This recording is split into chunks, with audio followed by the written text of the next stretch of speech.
falar, pode falar. Eu já estou há 3 anos. Essa hora dele, né? Agora é um discursinho rápido, meu Deus, bem rápido. Ai, meu Deus. É o seguinte, ó.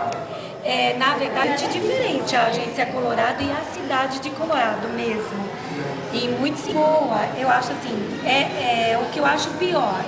É pouca gente para trabalhar. Lá você tem 20, 30 pessoas numa agência, que você tem 12, né? Coisa de amizade, que as pessoas são muito próximas.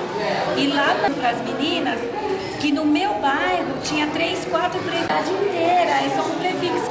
Então isso é legal, só faz 4 números, né? Que as pessoas têm uma personalidade, as pessoas são. Então é bem legal. É uma coisa que eu. Aqui, segunda-feira, bom dia, boa semana, abraçar. Bom dia. Bom dia. Ninguém resolve. Bom dia. Bom dia. Tem um abraço, desejando boa semana. Isso aqui é essa sai, chega, sai de seguida, chega, sai. Mas Mas legal demais mesmo. Então é isso, gente. Só falei que assim, eu acho que valeu muito a pena.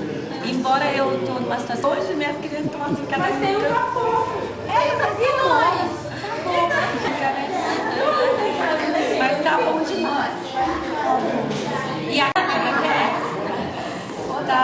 vai ter até um chá. gente, você não vai? Depois da Marlene vai, o Cláudio não vai. Não sei. É que eu vou. Pra onde? Lá.